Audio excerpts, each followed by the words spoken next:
بسم اللہ الرحمن الرحیم۔ مجھے شادی کا کوئی شوق نہیں، لیکن بابا اور میرے کزن کے بہت اصرار پر میں راضی ہوا، لیکن یہ شرط رکھی کہ میرے پاس میرے پہلے شوہر کی کچھ تصاویر ہیں جن کے بغیر میں نہیں رہ سکتی، وہ میرے پاس رہیں گی۔ میرے کزن نے کہا مجھے شرط منظور ہے۔ ہم دونوں کا رشتہ طے ہو گیا اور میں بھیگی پلکوں سے ماضی میں بھیگنے لگی۔ آج سے کئی سال پہلے جب ایک خوبرو لڑکا میرا رشتہ مانگنے میرے گھر آیا تو بابا نے کہا میں رشتہ نہیں دے سکتا۔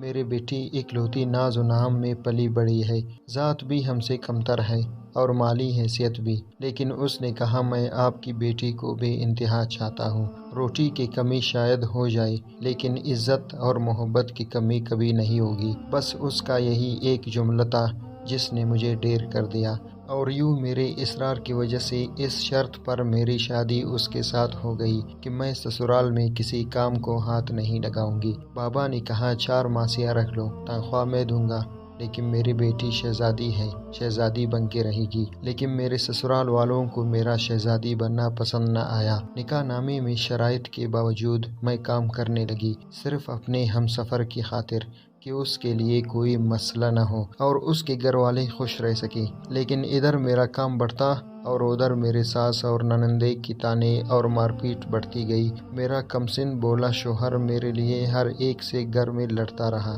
میرے دفاع کرتا رہا۔ کئی بار الگ ہو جانے کا سوچا، لیکن اس کی والدہ اور گھر والے نہیں مانے۔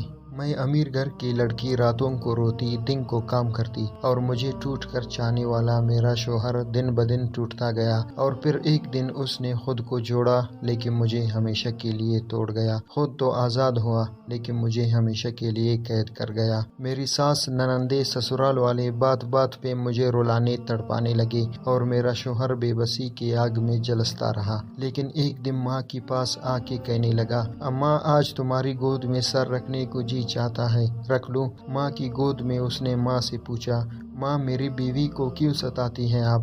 تو ماں نے میری برائیاں شروع کر دی۔ اس نے کہا اگر میں مر جاؤں تو آپ میری بیوی کی جان چھوڑ دیں گے، اور اتنے میں جیب میں چھپے پسٹل کو نکال کر ماں کی گود میں رکھی اپنی کمپٹی پر گولی چلا دی۔